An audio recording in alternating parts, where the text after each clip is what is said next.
why now, when Anita and I see books or poetry in translation, and the translator is just a single individual, we look at each other, oh, how could they do that? Because we found there's a kind of magic in the dialogical process that allowed something to go through that neither one of us alone could have. We would read it aloud.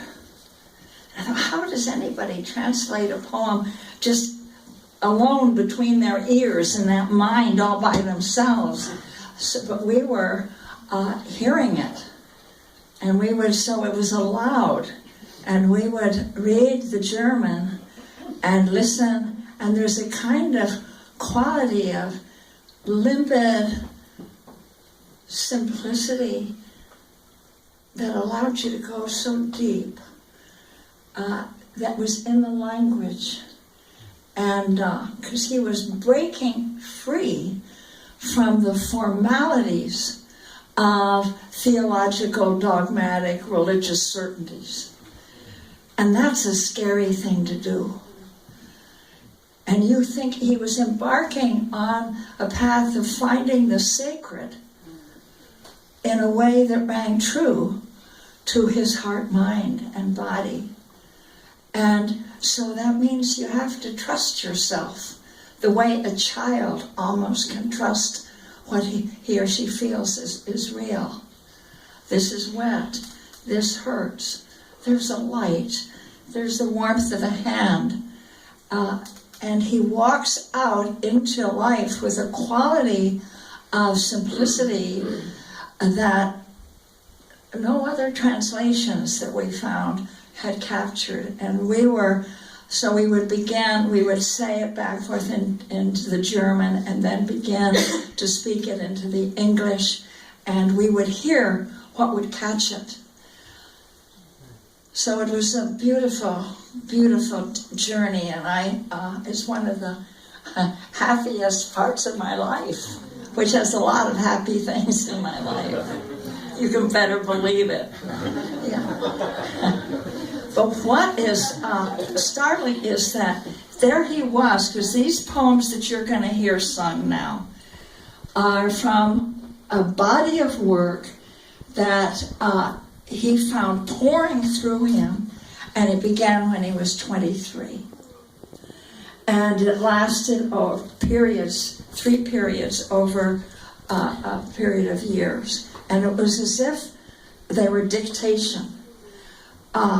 He just had time just to catch it in his writing and it pouring through. And what broke through was a different kind of God, a different kind of sacred. And so these are he called these his Gebete, his prayers.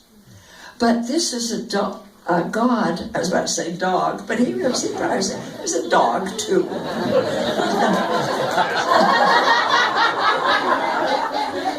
Because he was breaking through to a recognition that the sacred is something about our interaction with reality. And if we're ready to stop in astonishment with an open heart and open eyes, without pretense, that we can see that there is the sacred right there. And there's one poem, for example, that you won't hear tonight, but he says, "We disguise you, God.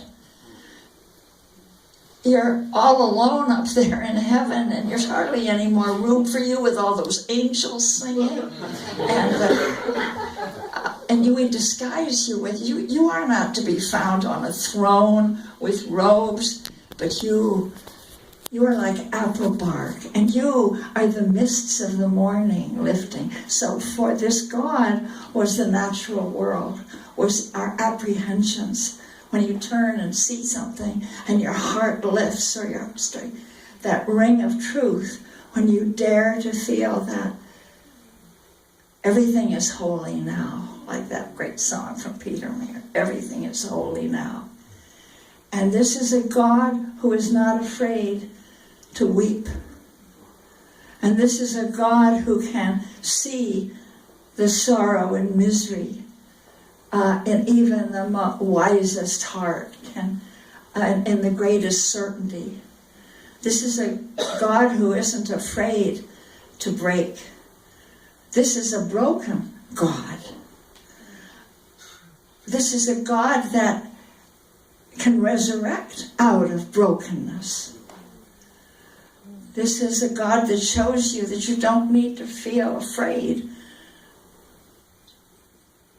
of the terror or the loneliness, because all that gives you life is sacred, and you are blessed. You are blessed to be alive, and don't be afraid of the tears, and don't be afraid of the feelings of missing the mark or of guilt. So this is a God. I was about to say dog. Yeah. That's very interesting. I know.